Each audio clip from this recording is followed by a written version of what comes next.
Welcome back to the Throwing Chairs podcast brought to you by the Hoosier Network. I'm Audrey Marr, joined today by Joe Cronin. We've got a special guest today. The Hoosier.com Zach Browning is here with us today.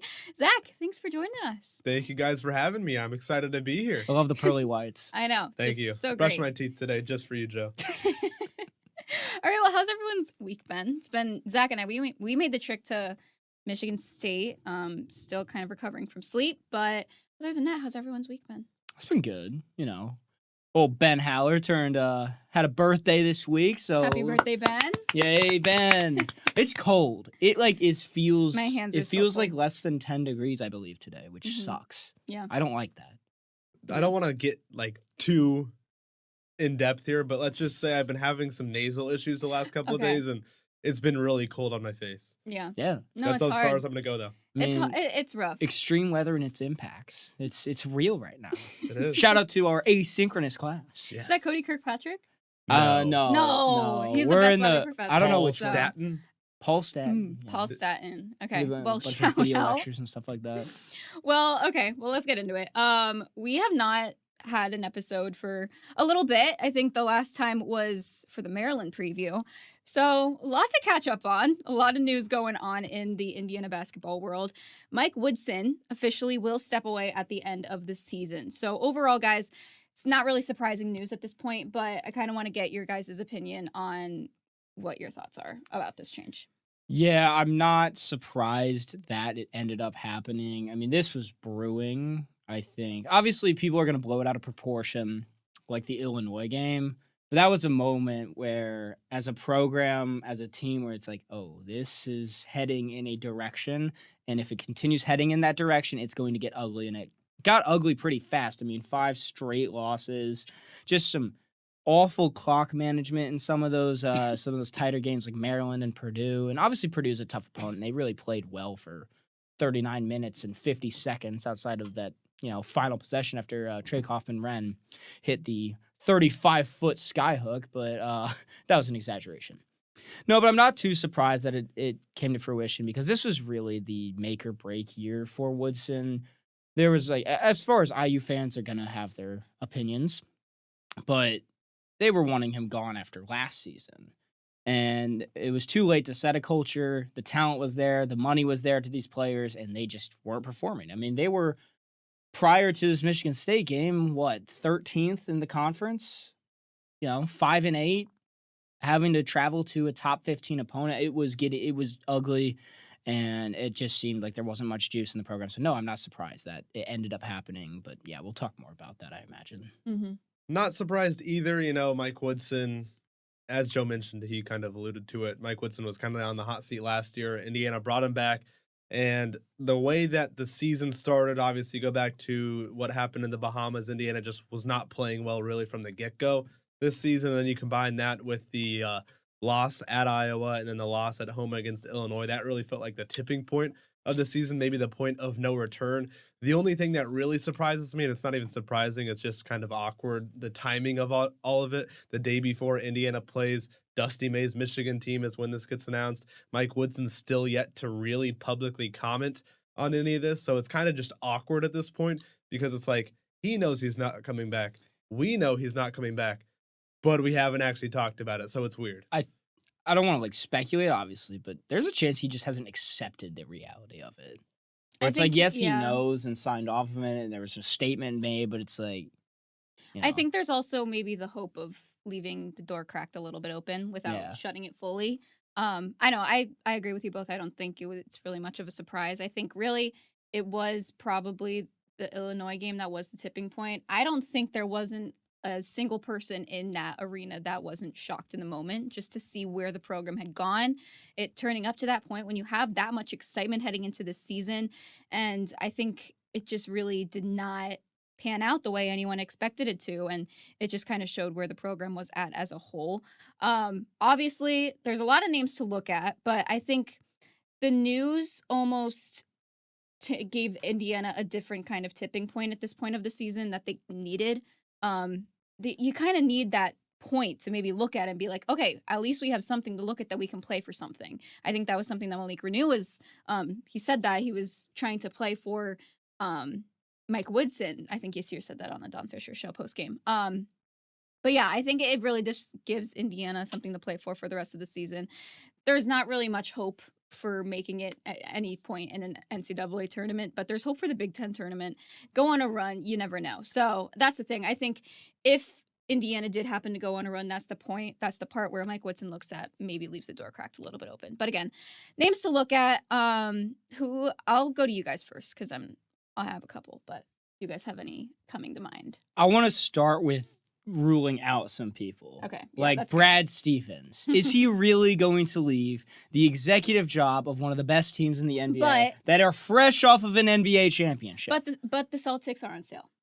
That's one part of it. The Celtics are for sale right now. Especially mid-season. There's play, I see that. I think that is ridiculous. If it happens, I'll eat my words and I'll publicly comment. Let's say that. Also, Bruce Pearl. Absolutely not. The culture at Auburn is right now one of the Auburn. Sorry, I mispronounced it a little bit. I know you're calling me out there. The culture at Auburn is one of the best in college basketball right now. I saw it was the Florida game. Kids were camping out like 3 days in advance. That's crazy. Mm-hmm. And right after the game. There are pictures like Janai Broom went and played poker with some kids camping out. Obviously, that's nothing to do with Bruce Pearl, but that's what he's built up. He's not leaving. The Jungle is one of the coolest basketball venues right now. So, no. Bruce Pearl, no. And Brad Stevens, for me, is a very hard no. I like Buzz Williams. I think he's done a very solid job at Texas A&M. And Texas A&M is so football heavy, and, they focus on Mike Elko right now that they have going on. Also, Grant McCasland from Texas Tech. Texas Tech has been very solid in one of the most competitive conferences this season in the Big 12. I think he would be a decent hire. Obviously, it comes into the buyout situation. I'm unsure about how much it is for McCasland. And then a far-fetched one. I'm a little high on my long-lost, distant uncle, Mick Cronin. He's not actually... I don't know if he's related. Maybe he is. I don't know. I'll check the family tree when I go home. Definitely not. I don't have a lot of baldness in my family, so I don't think we're related. But Mick Cronin, I know it's far-fetched because that buyout's going to be large, but this is a guy that's kind of wanted out of UCLA for, a year and a half, 2 years. Ever since that Final Four run, it seems like he's kind of just coasted away. He's a good coach, too, especially X's and O's, and he doesn't have a basketball playing background, but I think he understands recruiting, and especially this modern era. I mean, he completely had to rebuild the current team he has, which is doing a solid job in the first year of the Big Ten, and, especially the fact that he's kind of seems like he's a foot in, foot out right now, but they're playing well. So, I don't know. I'm not too opposed to Mick Cronin, but the other two, McCasland and Buzz Williams, are probably my first two that I think could be realistic possibilities. Yeah, I'm going to agree with Joe on Bruce Pearl being unrealistic. If I was to rank from most unrealistic to least unrealistic, I think Bruce Pearl would actually be number one. Not saying that Brad Stevens is going to happen. I'm just saying it's probably at this point more likely to be Brad Stevens than it would be to be Bruce Pearl. Obviously, the Brad Stevens rumors are hot and heavy. It doesn't take long to find them on whatever social media platform you use. I think it might maybe just a sliver more likely than it was the last time Indiana was looking for a head coach and eventually brought in Mike Woodson. Mick Cronin's one of those guys. I think his buyout's around $10 million, but that's after March 31st. If he was hired after March 31st, it'd be $10 million. Before then, it'd be around $16 million. I don't mind the Buzz Williams pull there, Joe. Buzz Williams is a guy, maybe he's a little bit lower on Indiana's board just because he doesn't necessarily have the load of success that Indiana might be looking for. I think it's at Texas A&M. I mean, that's not a historically good basketball school. But you're still looking at a guy whose average conference finish in the SEC is like 6th or 7th right now. Yes, it's with Texas Tech, but the buyout's still around 12 to 16 million with Williams as well. Now, you did, however, though, Joe, bring up my darling. Grant McCasland. He is out of all the realistic candidates, the guys that would probably say yes, Indiana probably might reach out to if they get to that situation. McCasland's one of those guys that I've circled. The buyout's around $8.4 million, I believe, but he's turned Texas Tech around, and Texas Tech is good. Like, the difference between McCasland and Williams for me is Texas A&M is decent. They're pretty good. Texas Tech is legit. They're challenging for the SEC this year, which is one of the toughest, if It's the toughest conference in the country. The issue with McCaslin, he has a lot of ties to Texas. Those ties run deep. It might be difficult to get him away from Lubbock, but the success started even earlier at North Texas, where they won 30 games in his final season. McCaslin, I think, is a great guy.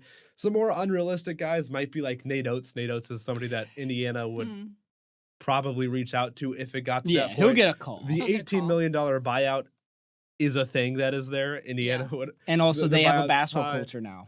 Yeah. But he's built a culture. Yes, this is true, but basketball will forever and always come second at Alabama. Yep. Well, what about Indiana now? I mean, basketball will always be first for Indiana. We're in a modern era of college sports where if you're not prioritizing football, you're losing a lot of steam. Yeah.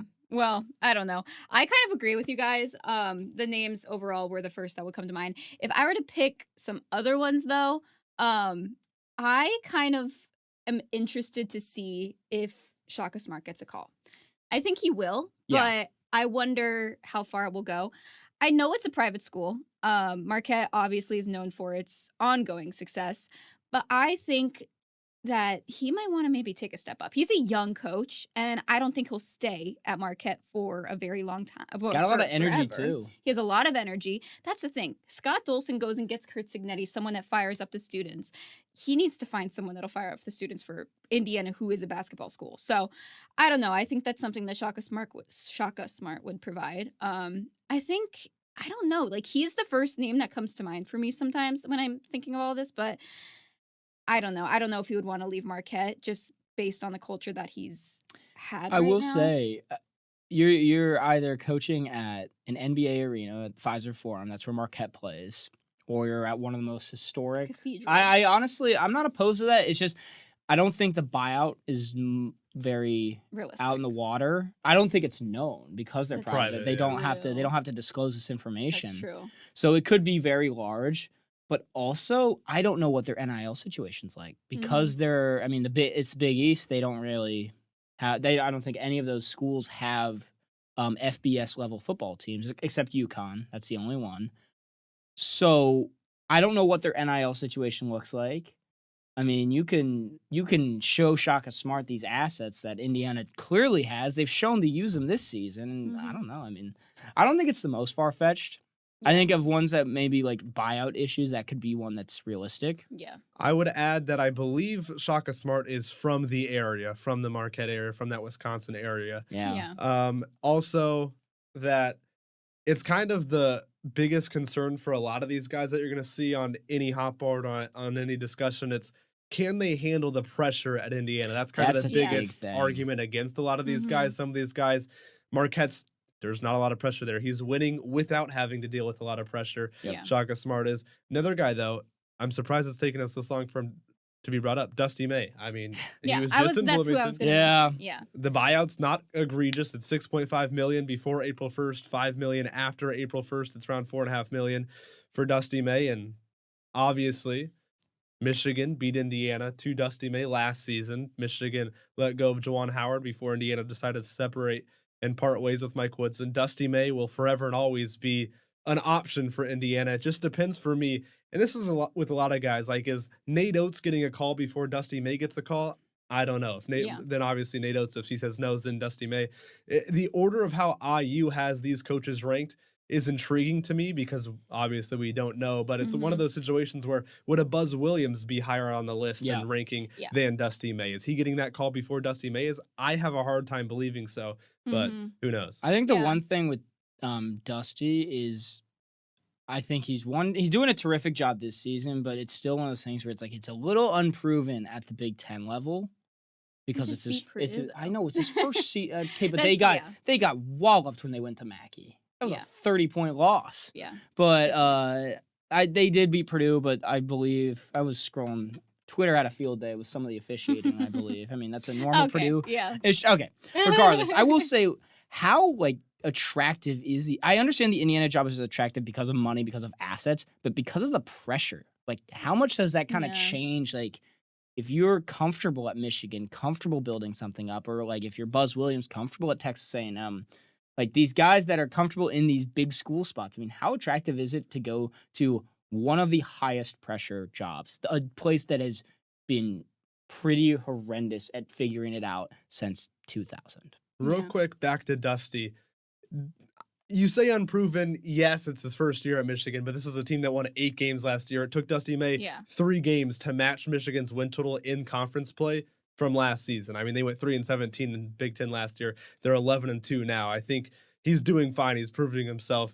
Yes, it's a small sample size. He's only been there. This is his first year, but he's proving himself rather well. They're 19-5, 11-2 in conference play. And back to the pressure discussion, I think it does differ between a guy like Shaka Smart.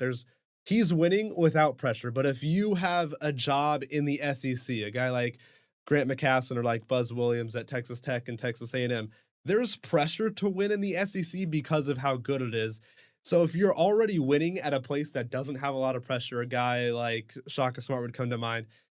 Maybe that makes him more unlikely to jump to Indiana because, again, we've talked about the pressure. If you don't win at Indiana, you're going to get booed at home, potentially. You're going to face the repercussions from not winning and not being successful if you, in fact, aren't successful. But it's also like a situation where these coaches are all going to be betting on themselves. They're not going to take the job concerned about the pressure necessarily. If they're going to take the job, they're going to believe that they can get Indiana back to the national stage. Mm-hmm. I imagine some guys will get calls just to make sure that they are filling the call sheet, but like the mid-major guys, I mean, they tried that in 2017? Yeah. You know, try a good mid-major coach when they brought in Archie.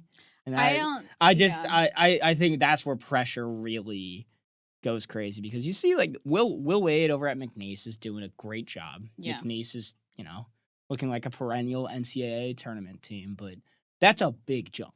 Mm-hmm. And that's also to a go guy with a lot of baggage too. Even to go to a power school, that's the thing. That's why I wasn't going to talk about Chris Beard, even though Chris Beard, fantastic basketball coach. I just don't see it happening because of the extra weight that comes with him. And to add on to the baggage quickly, this is a hire Indiana can't really afford to get wrong. Mm-hmm. So if you have that extra risk factor, whether it's a big risk factor or a small risk factor, the baggage alone, just being there, adds a little bit more risk to the hire, which is why anybody with any sort of baggage or any kind of negative connotations like a Beard or like a Will Wade, I think that immediately slides them much, much further down the list. What do you think happens if they do get it wrong?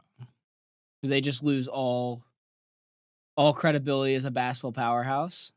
Because they've already lost a lot of it. I mean, at least from just like social media and stuff like that. But I mean, you can't base it off of that sometimes, though. Yeah, but I mean, what happens if they get this hire wrong?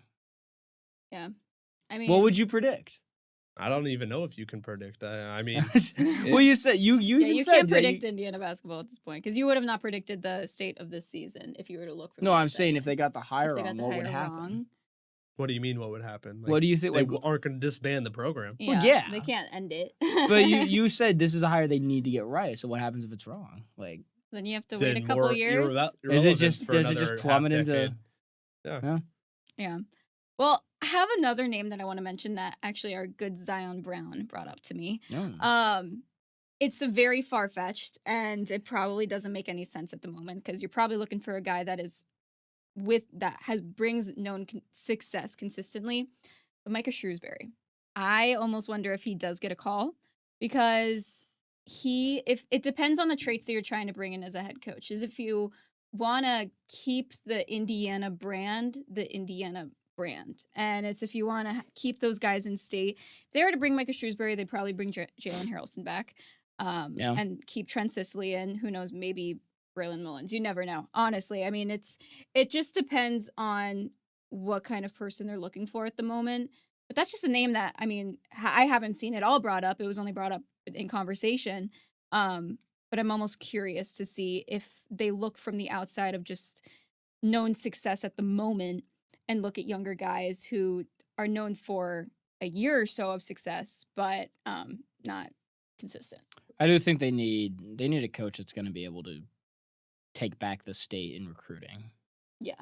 That's got to be one of the most important things. I think, though, if you're Indiana, your focus on taking back the state from a recruiting standpoint doesn't necessarily need to come from a guy like Micah Shrewsbury from the state. It needs to come from a guy that's respected as a head coach that guys want to come play for because they'll win there. I mean, the glaring issue for Shrewsbury, his career winning percentage is under 500. Yeah. He's physically lost more games than he's won. He's made the NCAA tournament once, and that was with Jalen Pickett, an all Big Ten and all American. Not quite sure. Don't quote me on that. But an all Big Ten caliber guard in Jalen Pickett. So I don't know. But also Penn State's not a historically good basketball school. So it's credit to both, I'd say, Pickett and Shrewsbury in that regard. But he only did it 1 year. Yeah. So it goes back. That's a hard place to win. It goes back to the thing, though, that you brought up with Dusty, Joe. If Michael Shrewsbury has one winning season out of 3, is the sample size of winning being one season and 4 tries, is that really enough to get him a call? I think Dusty May definitely has a better. I mean, I won his Indiana ties is very glaring. But I mean, he's won with Michigan so far, and then also he did a really solid job at FAU. I mean, a Final Four appearance is a Final Four appearance. You can't really negate that. And they were who made that shot in the Final Four? They're a buzzer beater away from being in the championship. Brooks Barnhizer. Are you talking about what that stopped him? Against San Diego State in the Lamont Butler. Lamont Butler, that's who it was. We were totally thinking about a different game. Because there was another shot that Brooks Barnhizer made that knocked them out of something, but I forgot.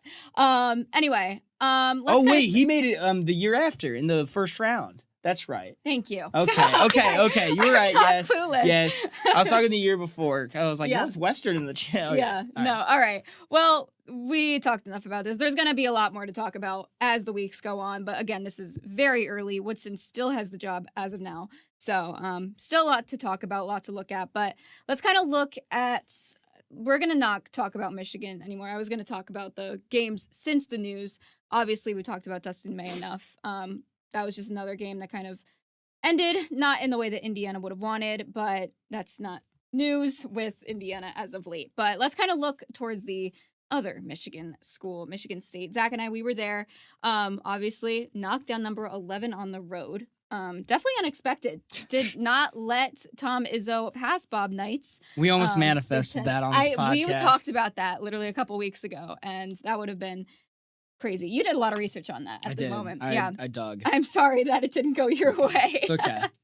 But they just left them waiting another night. But let's kind of go over the win. Zach, I'm going to start with you. What stood out to you? I don't know. This was a weird game because, and I'll credit Josh Pose with this, one of our colleagues here and one of my coworkers at thehoosier.com.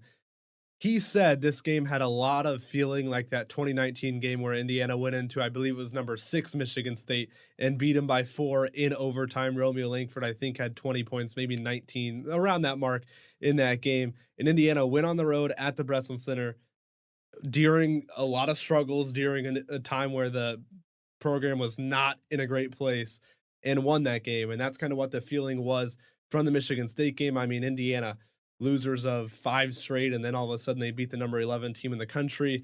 They scored 71 points. They held Michigan State, who had been averaging nearly 80 points per game this season, to 67. The zone defense was brought out, something that Mike Woodson surprised he did it, because Bob Knight would have never done it in a situation like that. So Mike Woodson bringing out the zone was a surprise.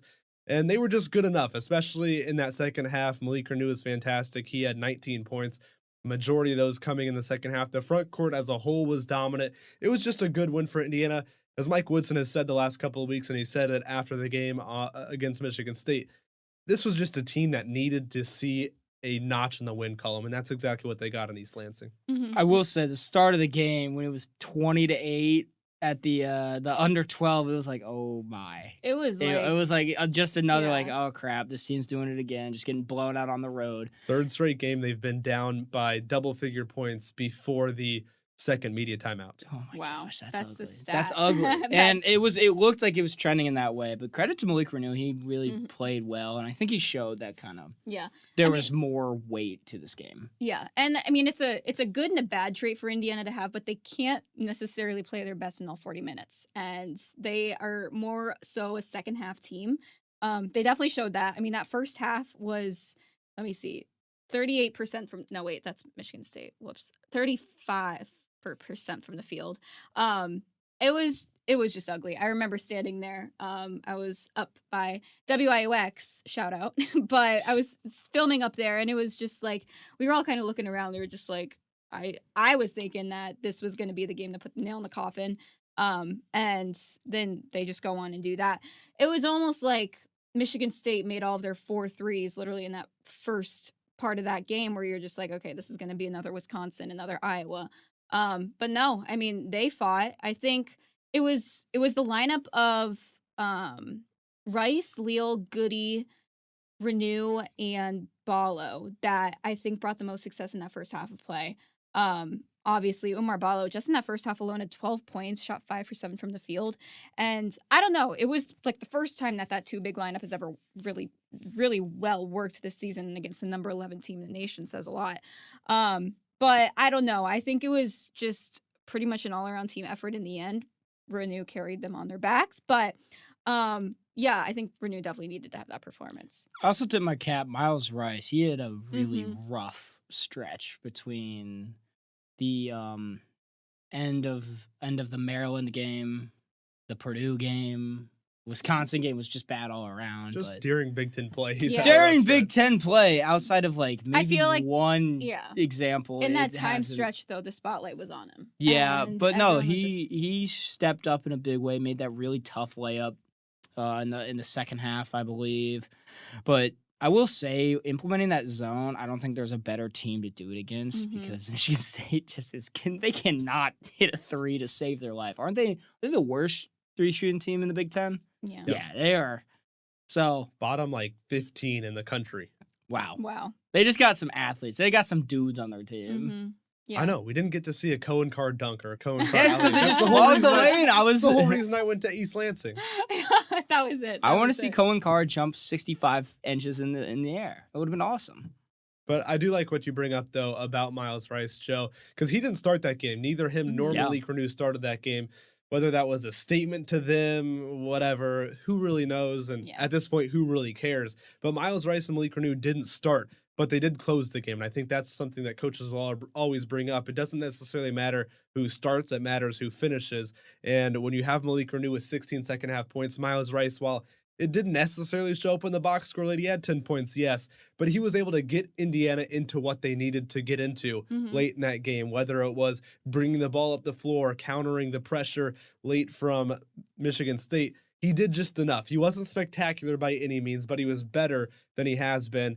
And it came in a game when he started on the bench. He still played 16 minutes in the first half, but he started on the bench, played 36 minutes for the game because Mike Woodson kind of needed him. And it helps when you play the defense the way that Miles Rice did in that game. He was great at the top of that 2-3 zone. No, I definitely agree. And I almost wonder if they kind of keep that starting lineup like they did. I think they probably will, at least for the next game, because, obviously they change things up a lot, but they kind of need a little bit of time to see how it works out. And I think if it works against the number 11 team in the nation, you have to see how it works against UCLA. I don't know, another name, Anthony Leal. He never really shows it on the stat sheet, but the 2 points that he had pretty much was the nail in the coffin. So I don't know. He definitely has played a major role. I think just defensively, he's always on your biggest target on the opposing team. So he's done very, very well as of late, I think. I'll say, a lot of the things he does is never going to get. You got to actually watch how he plays. Yeah. And he plays hard, which is very important, especially on the defensive side. And then also he talks.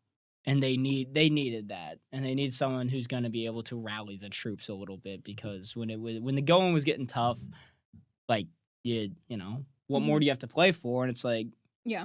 So I think that's a great guy to have on the court. I think starting him, that's a decision, but it definitely sends a message. It definitely shows maybe the trust that Woodson has in Leo, but no, he's doing a fine job despite, he's not scoring, but like, who cares? Yeah, I was filming all of the timeout huddles because I was just very interested to see what was going on, especially in that game. I think early it was a lot of Anthony Leal that was talking, and then obviously gradually it got to be more all of the coaches. But that was the thing. I think Anthony Leal and Luke Goody were the two clear communicators in all of these timeout huddles, and they are. It's not like this team is just like they're hit with adversity and then they just are laying back in their chairs. Like, they were all just very fired up in all those timeout huddles. Even like Kanan Carlisle, who didn't get a minute of play, he was always the first to come off the bench, go and pat everybody on the chest. And then Umar Bala, when he fouled out, they're all very still locked in at the moment, no matter how much they've gone through.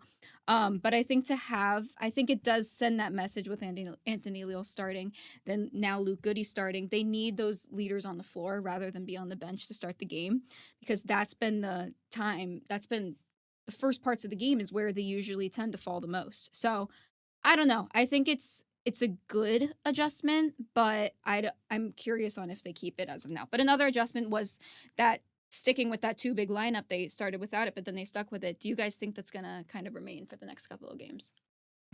It's the 2 big lineup is kind of awkward if you're going to play that 2-3 zone, because neither Malik nor Umar is really made to not run the middle spot on the bottom of the 2-3 zone. So defensively, that's kind of where it's always been the bigger issue. Offensively, obviously, it's very difficult to guard 2 bigs. Indiana saw that firsthand with Michigan and Vlad Golden and Danny Wolf.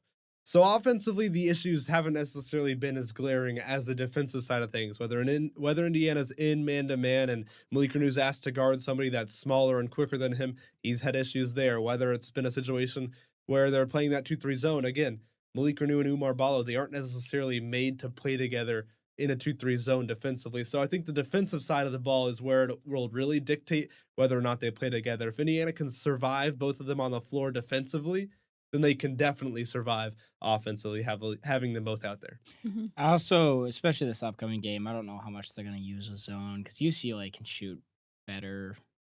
And Tyler Bilodeau is a 43% three-point shooter. Mm-hmm. Like, Michigan State doesn't have a guy like that. They have a handful of guys that can shoot the ball, shooting over 35%. So it's just like, I don't know how much you can rely on using a zone. Obviously, it's situational, but they're not going to come out in zone. It would be something they adjust to if they feel the need to. And go ahead. And the zone for Indiana is weird because they don't necessarily care about who they do it against. It's more so Indiana's needing to adjust something, because Indiana doesn't have a lot of guys that are great point of attack defenders. There's not a lot of guys that are good individual on-ball defenders on this Indiana roster. And if you look back to that second half of the Michigan game, Indiana went to that zone and it worked against Michigan. And Michigan's a better three-point shooting team on paper than UCLA is. So it's not necessarily about the opponent for Indiana's zone. Sometimes it's just a matter of getting guys to think differently, getting guys to play differently, maybe extending a little bit more full court pressure. We saw that a little bit in East Lansing as well. But I don't know if the opponent necessarily has too much to do with when and how Indiana deploys that zone. Mm-hmm. I will say, though, like you said, to thinking differently, it forces them to play as a team on defense. Because man-to-man, I mean, you can get lost on an island, beat ISO, and if you don't help, then you're kind of screwed. But zone, it's like, if all 5 people are not talking, not playing their role, then it's a nightmare. And it's worked in the 2 sample sizes that we've had. Because it was solid against Michigan when they used it. They had to down 16 at the half, come back and tie it up. But I think it's kind of just overshadowed and kind of covered some of the defensive issues that they've had when they stick to that zone defense. But it kind of just depends on what they're focused on when it comes to, obviously, their opponent and what's been working well. Overall, though, I mean, again, like you said, it kind of just depends. UCLA, definitely a good 3-point shooting team.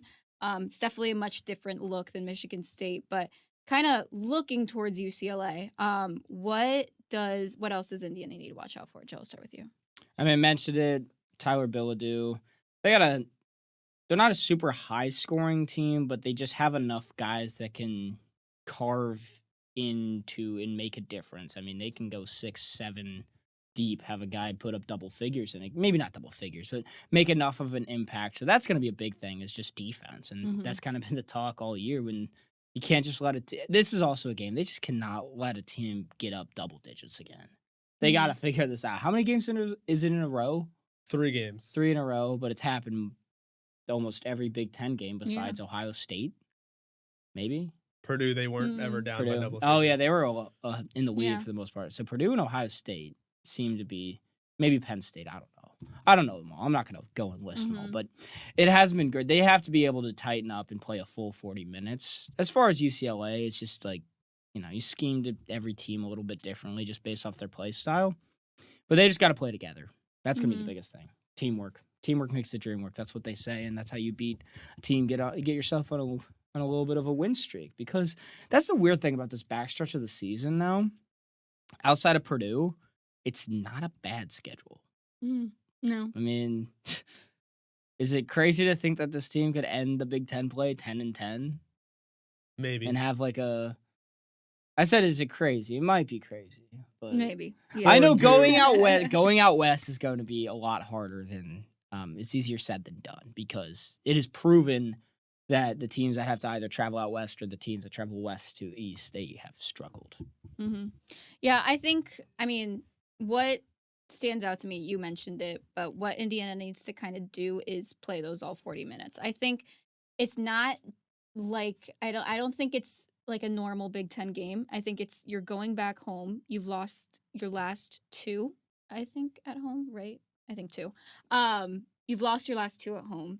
You need to defend your home court. And I don't know. It's not working recently. They're just kind of getting, all their issues is just showing right literally on their stage. So I think that's what they just kind of need to look at and make sure that they actually kind of are keeping what works. I think that's what they've been using the last couple games to do, is just kind of almost experiment it. And this is a game where, I mean, not just this game, the rest of the season, you need to pretty much play all 40 minutes and do what works, stick as a team, and yeah. They've lost their last 3 home games. 3. There you go, not 2.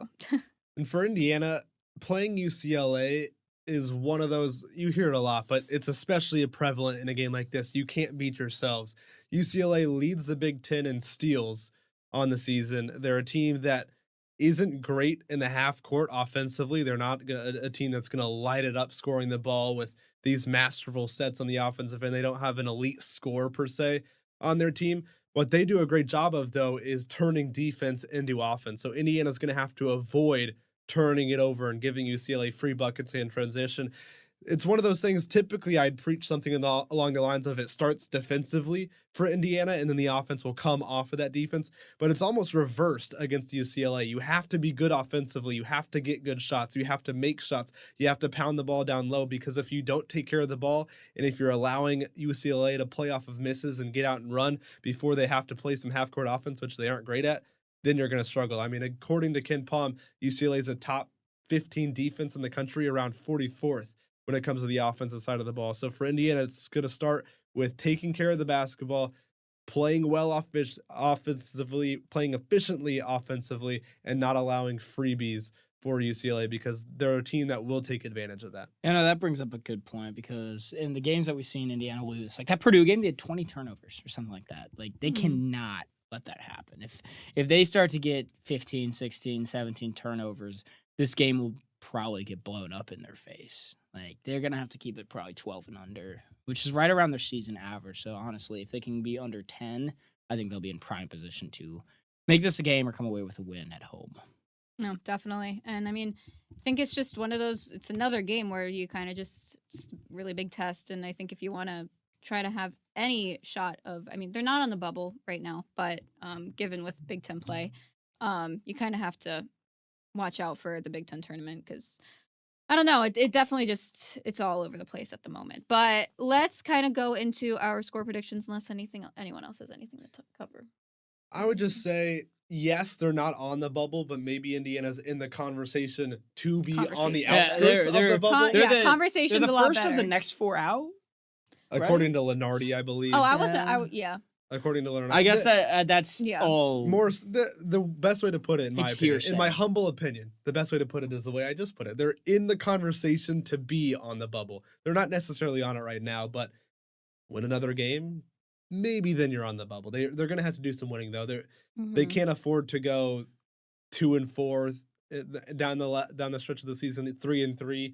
That still might not be enough. 4-2, you're getting into better territory where it's like, okay, this could happen depending on what you do in the Big Ten tournament, but yeah, who knows? Winning helps. Winning will make helps. Things work. Winning does, in fact, help to get into the NCAA tournament. That's what I was kind of going for. Anyway, let's kind of go into score predictions real quick. We're running out a little bit of time. I'll start. I'm going to go 74-71. I think Indiana's going to take this one. I think they're going to finally cut their losing streak at home. Get over the hump? Get over the hump. Yeah, they're going to get over the hump. And then MVP, I'm going to say Malik Renew keeps it going. I think once he gets hot, he kind of keeps it going a little bit. So I think he's going to have pretty good stretch here. And yeah, I'm taking Indiana on this one. Who's next? You want me to go? You got it. Oh, man, that's hard. Because 3 straight home losses. Coming off a big, oh man. If there's anything I know about Mike Woodson coming off a big win is that they do not play well the next game. I mean, go back to 2022-23, Trace's senior year, when they go on the road, beat Purdue, the Jalen Hood-Schifino 35-point game. And then the next game was at home Iowa, where they lost by 32 points. I understand this season's much different, but that history has not been kind.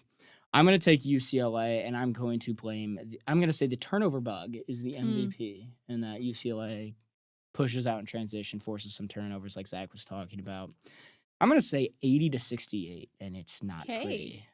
80-68. Yeah, I know UCLA is not a scoring team, but they're gonna get out and run.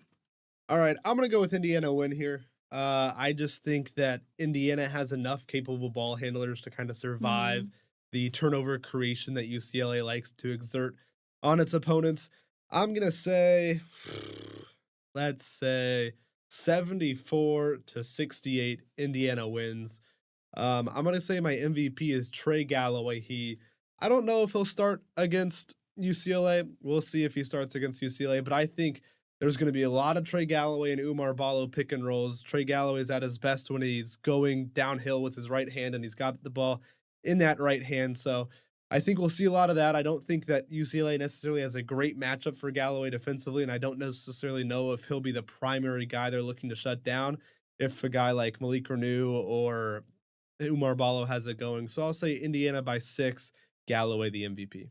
There you go. All right. Well, that will do it for this episode of Throwing Chairs. We'll just have to see if any of these predictions come into fruition.